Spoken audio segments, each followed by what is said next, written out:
Hello friends. हमारे last lecture में हमने फंक्शंस के बारे में पढ़ा और हमने लास्ट में कंसेप्ट पढ़ा था इनवर्स फंक्शंस। तो उसमें हमने देखा था कि हम किसी भी फंक्शन का इनवर्स कब निकाल सकते हैं, कैसे निकाल सकते हैं। तो उसमें हमने एक कंडीशन पढ़ी थी कि अगर हमें किसी भी फंक्शन का इनवर्स निकालना है तो फंक्शन का बाइजेक्टिव होना बहुत ज़रूरी है। बाइजेक्टिव मतलब उस फंक्शन को 1 होना चाहिए और उस फंक्शन को ऑन टू भी होना चाहिए। तो हमने ये समझा था कि अगर कोई फंक्शन 1 और ऑन टू है तो वो बाइजेक्टिव होगा, और अगर वो फंक्शन बाइजेक्टिव होगा तो वो फंक्शन इन्वर्टिबल भी होगा, हम उसका इनवर्स निकाल सकते हैं। तो इतना कंसेप्ट हमने अपने लास्ट लेक्चर में समझ लिया था, राइट। अब इसी कंसेप्ट को हम आगे ले जाएंगे अपने इस लेक्चर में। इस लेक्चर में हम पढ़ेंगे इनवर्स ट्रिग्नोमेट्रिक फंक्शंस। मतलब हम देखेंगे कि हमारे ट्रिग्नोमेट्रिक फंक्शंस होते हैं। ट्रिग्नोमेट्रिक फंक्शंस क्या क्या होते हैं? sin x, cos x, tan x, cosec x, sec x और cot x। ये 6 ट्रिग्नोमेट्रिक फंक्शंस आपने अपने अर्ली क्लासेस में भी पढ़े हैं। वहां पे आपने इन फंक्शंस के बारे में तो पढ़ लिया। अब हम देखेंगे कि अगर हमें इन फंक्शंस का इनवर्स निकालना हो तो हम कैसे निकाल सकते हैं, राइट। तो सबसे पहले जो कंडीशन थी हमारी इनवर्स निकालने के लिए किसी भी फंक्शन के लिए, वो कंडीशन ये थी कि उस फंक्शन को बाइजेक्टिव होना चाहिए, यानी कि उस फंक्शन को 1 होना चाहिए और उस फंक्शन को ऑन टू भी होना चाहिए। पहले हम ये देखेंगे कि जो हमारे ये ट्रिग्नोमेट्रिक फंक्शंस होते हैं, क्या ये बाइजेक्टिव होते भी हैं कि नहीं। अगर ये बाइजेक्टिव होंगे तभी हम इनका इनवर्स निकाल पाएंगे, अगर बाइजेक्टिव नहीं होंगे तो इनका इनवर्स नहीं निकाल पाएंगे, राइट। आइए पहले हम थोड़ा सा देखते हैं ट्रिग्नोमेट्रिक फंक्शंस के बारे में। तो ट्रिग्नोमेट्रिक फंक्शंस की मैं बात करूं तो इनकी जो बेसिक प्रॉपर्टीज हैं, सबसे मेन प्रॉपर्टी ट्रिग्नोमेट्रिक फंक्शंस की क्या है कि ये पीरियोडिक फंक्शंस होते हैं। अब किसी भी फंक्शन को ले लीजिए, sin x, cos x, tan x, cos x, कोई भी फंक्शन ले लीजिए, ये पीरियोडिक होते हैं। यानी पीरियोडिक मतलब ये एक टाइम इंटरवल के बाद अपने आप को रिपीट करते हैं। फॉर एग्जाम्पल अगर साइन एक्स में अगर लूं तो 0 से 2 पाई एक साइन एक्स का ग्राफ बनता है, फिर 2 पाई से 4 पाई फिर वही सेम ग्राफ रिपीट होता है। यानी कि वो फंक्शन रिपीटेटिव होते हैं, पीरियोडिक होते हैं। उनका साइन एक्स का पीरियड क्या हो गया? 2 पाई। तो हर 2 पाई के बाद साइन एक्स अपनी वैल्यू रिपीट करता है। तो इसका मतलब क्या हुआ कि जो फंक्शन है तो पीरियोडिक है। तो कोई भी ट्रिग्नोमेट्रिक फंक्शन का लूं वो सारे पीरियोडिक फंक्शंस होते हैं।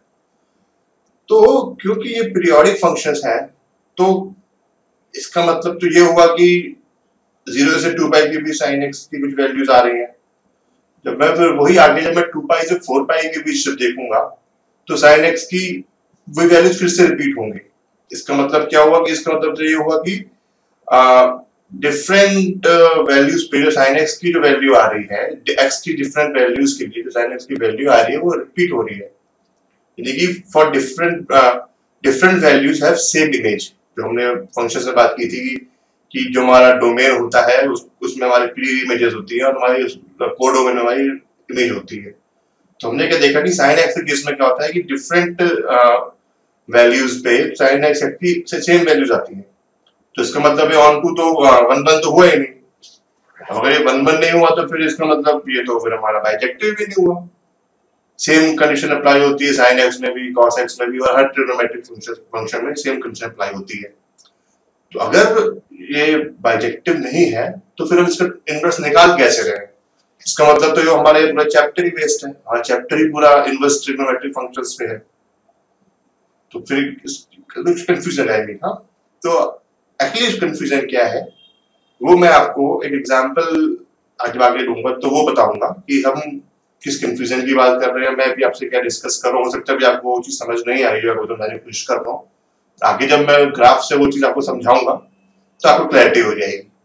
फिलहाल आप ये 3 पॉइंट अपने दिमाग में रख लीजिए या फिर अपने नोटबुक में कहीं नोट कर लीजिए, ताकि आगे हम कंसेप्ट देखेंगे तो आपको इन पॉइंट्स का मतलब समझ में आएगा। पहला पॉइंट हमारा क्या है कि जो ट्रिग्नोमेट्रिक फंक्शन है it is a periodic function. दूसरा हमारा पॉइंट है trigonometric functions are not bijections. If you take function completely, then it's not a bijection. Hence, inverse do not exist. तो हम पूरा अगर हम entire domain की बात करेंगे तो वो हमारा जो ट्रिग्नोमेट्रिक फंक्शंस हैं वो बाइजेक्टिव नहीं होते। तो हम पूरे डोमेन पे तो हम नहीं निकाल सकते इनवर्स किसी भी ट्रिग्नोमेट्रिक फंक्शन का। बट जो हमारा तीसरा पॉइंट है वो बहुत इंपॉर्टेंट पॉइंट है। हमारे तीसरे पॉइंट में क्या बोलता है कि if we restrict their domains and codomains they can be made bijections and we can obtain their inverses। मतलब अगर मैं पूरे डोमेन पे निकालूंगा तब तो मैं उसका इनवर्स नहीं निकाल सकता, पूरे डोमेन पे तो वो बाइजेक्टिव नहीं है। लेकिन अगर मैं एक लिमिटेड डोमेन पे देखूंगा, तो मैं डोमेन को रेस्ट्रिक्ट कर दूंगा और मैं वो डोमेन को भी रेस्ट्रिक्ट कर दूंगा, उस केस में क्या होगा कि ये जो मेरा फंक्शन है बाइजेक्टिव होगा और उस पर्टिकुलर डोमेन के लिए, उस रिस्ट्रिक्टेड डोमेन के लिए मैं अपने ट्रिग्नोमेट्रिक फंक्शन का इनवर्स निकाल सकता हूँ। क्लियर? आइए ये चीज अभी हम आगे समझते हैं एग्जांपल से। मैं एक एक करके सारे फंक्शंस लूंगा, आपको मैं उनका फंक्शन का ग्राफ दिखाऊंगा, उसका डोमेन रेंज समझाऊंगा, फिर मैं आपको उसके इनवर्स का ग्राफ भी समझाऊंगा। तो इससे क्लियर हो जाएगा कि हर ट्रिग्नोमेट्रिक फंक्शन का इनवर्स ट्रिग्नोमेट्रिक फंक्शन कैसे निकालते हैं। क्लियर? चलिए आगे बढ़ते हैं। तो सबसे पहला जो मेरे पास कंसेप्ट आता है वो आता है इनवर्स ऑफ साइन फंक्शन। ठीक है, तो अगर मैं साइन फंक्शन की बात करूं तो साइन फंक्शन होता क्या है? साइन फंक्शन बेसिकली मेरा होता है fx equals to sine x। ये मेरा साइन फंक्शन होता है, राइट? अब मैं इसके ग्राफ की आपको दिखाता हूँ इसका ग्राफ कैसे होता है साइन x का। तो साइन x का जो ग्राफ होता है आप लोगों ने पढ़ा भी होगा, वैसे तो थोड़ा सा क्लियर ग्राफ नहीं बनेगा, बट प्लीज आपको एडजस्ट कर लेना। तो ये वैल्यूज हम ले लेते हैं π/2 पाई 3π/2 2π। ठीक है, ऐसी नेगेटिव में मैं वैल्यू लेता हूँ -π/2 -π माइनस है। ठीक है, -3π/2 और थोड़ा सा इसको एक्सटेंड कर देता हूँ -2π। ये तो हमारा हो गया, मतलब -2π से लेकर 2π के बीच में मैं एक ग्राफ ड्रॉ करूंगा और जो उसकी वैल्यूज हो गई, ये हो गया 1 और ये हो गया -1। तो जो मेरा साइन एक्स का ग्राफ बनता है वो कुछ ऐसे बनता है। इस पे मेरा ये बन जाता है 1, फिर नीचे आता है पाई पे 0 हो जाता है, फिर नेगेटिव में -1 जाता है, फिर ऐसे करके 2π पे वापस 0 हो जाता है। ठीक है, सिमिलरली अगर मैं नेगेटिव साइड में बात करूं तो -π/2 पे -1 होता है, फिर ये पाई पे 0 हो जाता है और फिर ये इस पे 1 होता है और फिर 2π पे ये हो जाता है। थोड़ा सा प्लीज एडजस्ट कर लीजिए, ग्राफ बहुत गंदा बन रहा है वैसे तो। ठीक है, तो अब देखिए, अब मैं अगर देखूं तो अगर मैं यहां से देखूं, देखिए कुछ मैं ये 2 पॉइंट ले लूं, अगर ये पॉइंट ले लूं,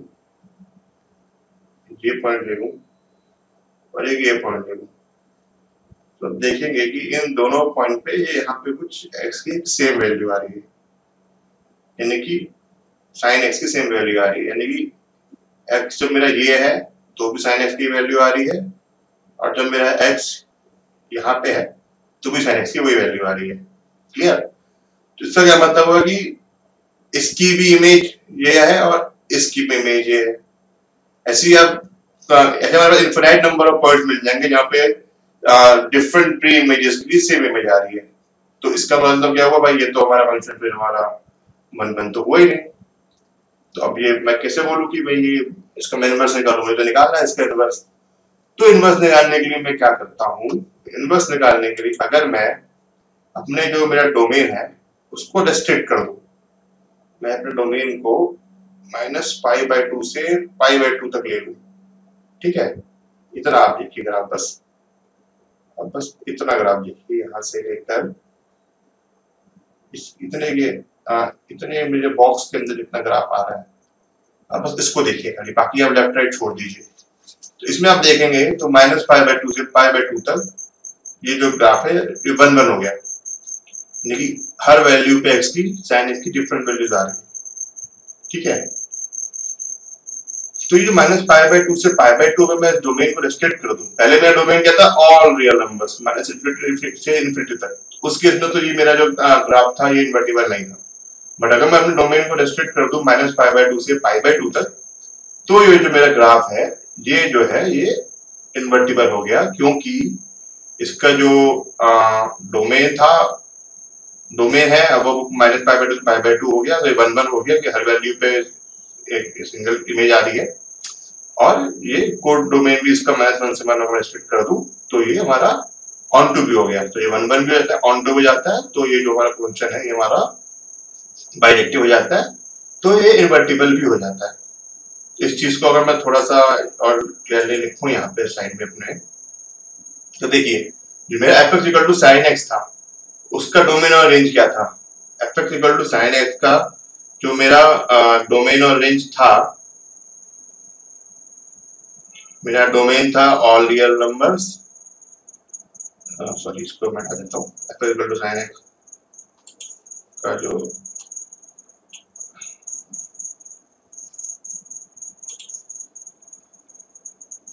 मेरा डोमेन था वो ऑल रियल नंबर्स था, और रेंज मेरी क्या थी, -1 से 1, ये थी ना। अब मैंने क्या किया, रिस्ट्रिक्ट कर दिया अपने डोमेन को, r की जगह खाली मैंने इसको -π/2 से π/2 कर दिया। तो अगर मैं -π/2 से π/2 कर दूं अपना डोमेन,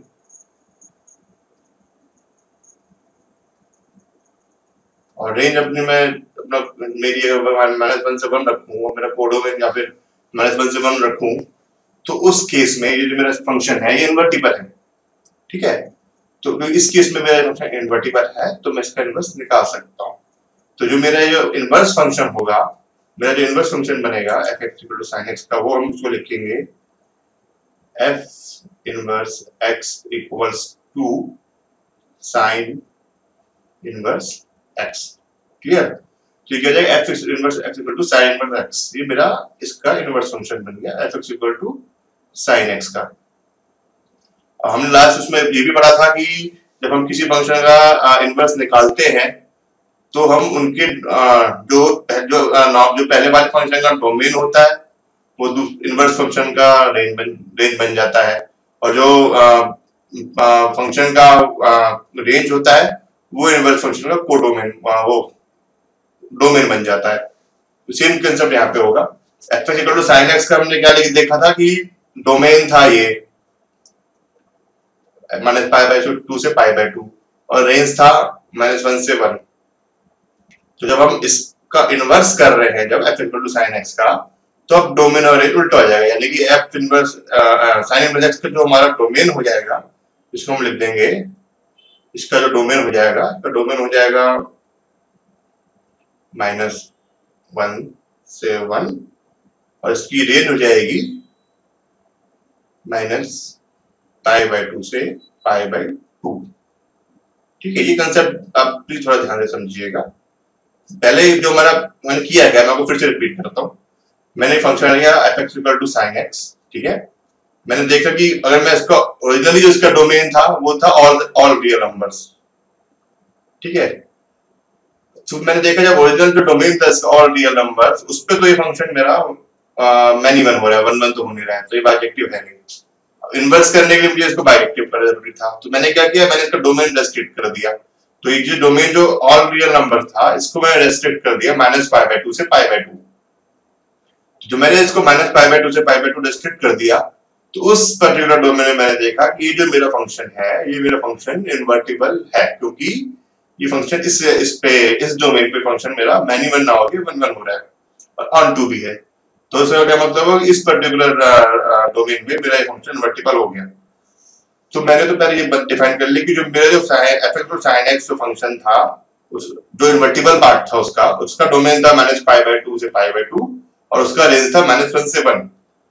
अब मैंने जब इसका इनवर्स किया तो इसका इनवर्स हुआ sin इनवर्स x, तो sin इनवर्स x का जब इनवर्स किया तो मैंने डोमेन और रेंज को उल्टा कर दिया। जो इसका डोमेन था साइन एक्स का, वो साइन इनवर्स एक्स का रेंज बन गया, साइन इनवर्स एक्स का वो रेंज बन गया, और जो साइन एक्स का रेंज था वो साइन एक्स का डोमेन बन गया। ठीक है, क्लियर हो गया वो कंसेप्ट। तो अब मैं इसका F X equal to sine inverse X का ग्राफ भी आपको दिखा देता हूँ। तो F X equal to sine inverse X graph बनेगा, वो इस तरह बनेगा।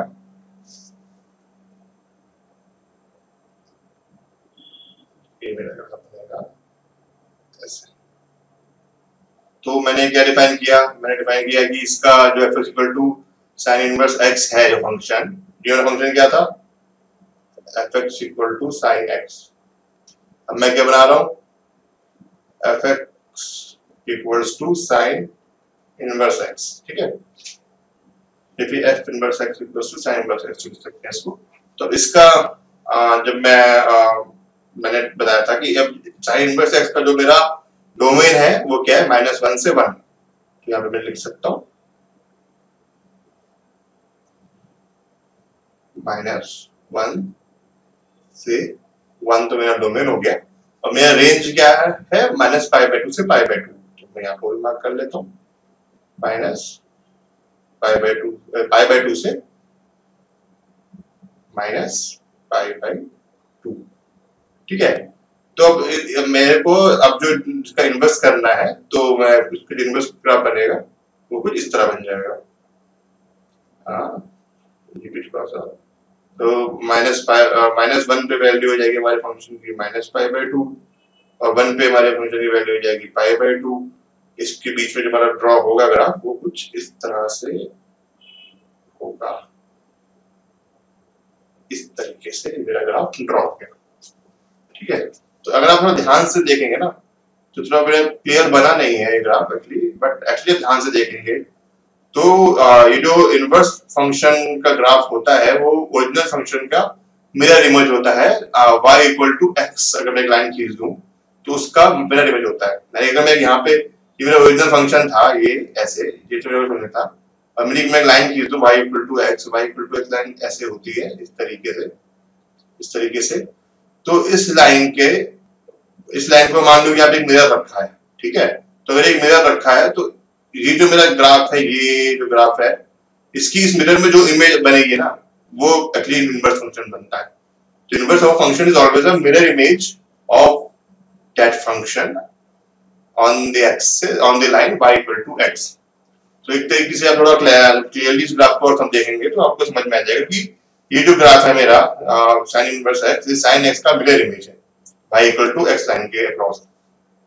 ठीक है, फिलहाल ज्यादा कॉम्प्लेक्स नहीं करते इसको, बेसिक आपने समझ लिया कि मेरा जब भी मेरा कोई भी ट्रिग्नोमेट्रिक फंक्शन होगा तो उसका इनवर्स निकालने के लिए मैं पहले उस ट्रिग्नोमेट्रिक फंक्शन का डोमेन रेस्ट्रिक्ट करूंगा, उतने पार्ट पे उसका डोमेन ले आऊंगा। मैं पूरा डोमेन हटा के, तो बड़ा डोमेन था, मैंने काट के छोटा पार्ट ले आया डोमेन का, और उतना डोमेन ले आया जितने पार्ट पर फंक्शन 1 हो गया। एक बार फंक्शन 1 हो गया तो फिर मैंने क्या किया, फिर मैं फंक्शन को इन्वर्स कर सकता हूँ। और जब मैं फंक्शन को इन्वर्स करूंगा तो जो मेरा ओरिजिनल फंक्शन का जो मैंने डिस्ट्रिक्ट करने के बाद जो डोमेन और रेंज आया था, वो डोमेन और रेंज उल्टे हो जाएंगे। जो उसका डोमेन था वो इन्वर्स का रेंज बन जाएगा, जो रेंज था वो इन्वर्स का डोमेन बन जाएगा, और ये मेरा ग्राफ बन जाएगा। तो अभी तो मैंने आपको काफी डिटेल में समझाया है यहाँ पे एक्सप्लेन करने के। आगे के फंक्शन मैं समझाऊंगा तो फिर मैं उसका ओरिजिनल ग्राफ दिखाऊंगा, उसका डोमेन रेंज समझाऊंगा, उसका रिस्ट्रिक्टेड डोमेन आपको बताऊंगा, और फिर मैं आपको उसका इनवर्स का ग्राफ दिखाऊंगा। इस तरीके से हम चलेंगे। ठीक है, तो ये तो पहले आपका हो गया साइन एक्स का इनवर्स का ग्राफ की, साइन इनवर्स ऐसा ग्राफ कैसे होता है। इसको आप चाहे तो नोट कर लेंगे, बना लेंगे। ठीक है।